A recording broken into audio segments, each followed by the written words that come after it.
Save Our Schools is a grassroots organization of families, parents, educators, and students who opposed the ballot initiative to lift the charter school cap in Massachusetts. Now, according to them, Massachusetts cannot afford to lose the $400 million in funds that would otherwise stay in public schools and be used to improve learning for all students. Now, Save Our Schools believes that this money should be used to fix the schools that are failing rather than be given to charter schools.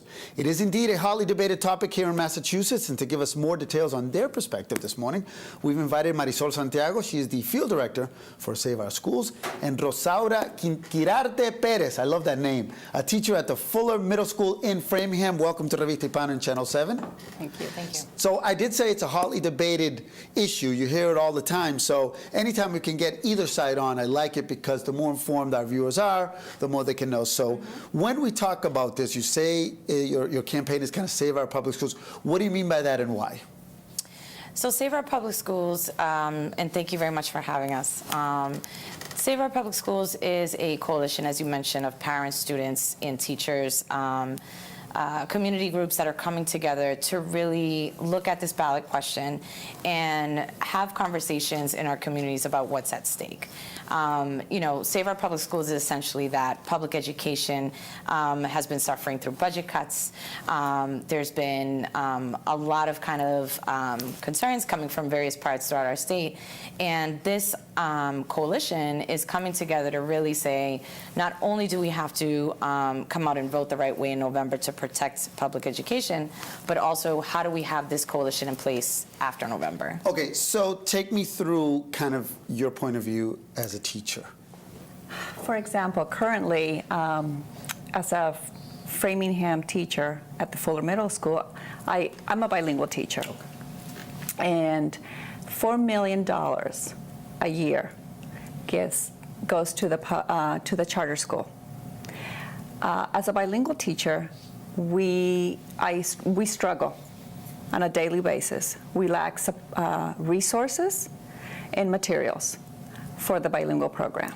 So you're seeing the money, the $4 million, at least in Framingham, right, going to these charter schools. But aren't charter schools public schools? Why this dichotomy of them versus us?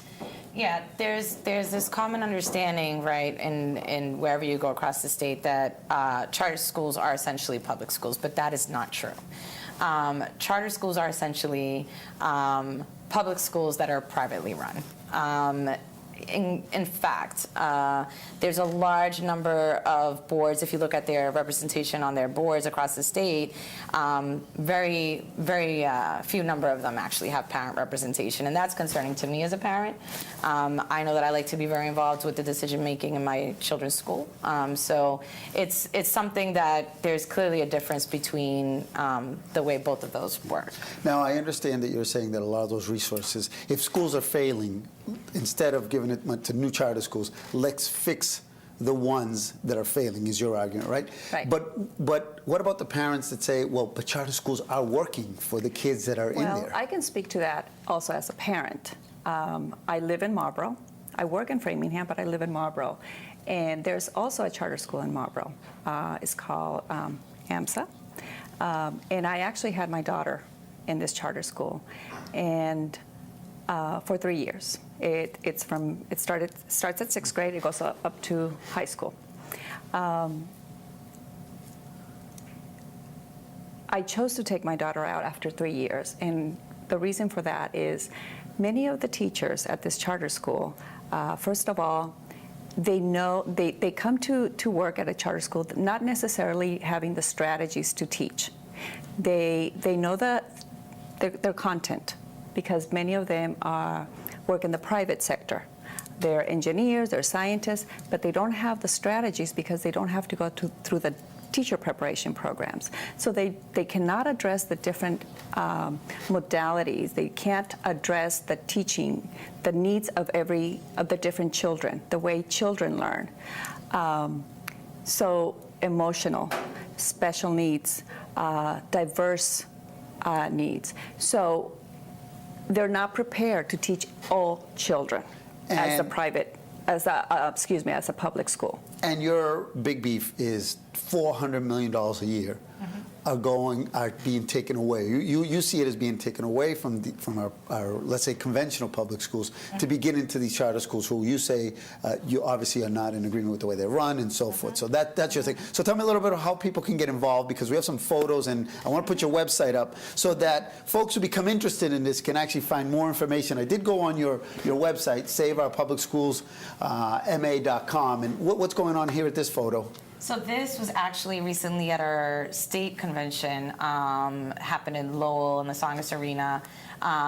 We are really kicking off, basically we're still in June, and this is obviously November, but this is an opportunity for us to really talk to activists and elected officials to really engage and figure out what the perception is about this ballot initiative. And luckily, right now, as of tonight, we have over 63 local school committees that have passed resolutions that we should keep the cap. And that's your logo. I know you guys have the little thing on the stickers, but I've seen that logo before. Again, Yep. That's the website. What was happening here? That looks like it's outside. Is that the State House? Yes, it was that was part of the coalition, talking about some of the recent issues that were happening in Boston. Do you guys have a lot of allies? Tell me a little Yes. bit about who you have in your court, so to speak. I know sometimes the governor, he seems a little more on the charter school side, but then you've got other government officials on there. So there's a lot of, on both sides of the issue. Yep. Yeah. Our coalition is really a lot of community groups, social justice groups. One of our, strong partner in this is Jobs with Justice, JWJ, and we're also working with different school committee and city council members, in respect to their local leadership and communities. All right. What is the end game? We're going to finish off here. What would you like to see happen in one concise statement? What would you like to see happen? We have to keep the cap. If this passes, this is not 1 or 2 charter schools sprinkled across the state. This is 12 charters a year indefinitely. And how do you do that? By voting to keep the cap. There will be a ballot question in November, so in addition to voting for president and some other questions that'll be on. Now, I have a question. Would you be willing to come on and do a little debate with pro and con before, like a couple weeks before?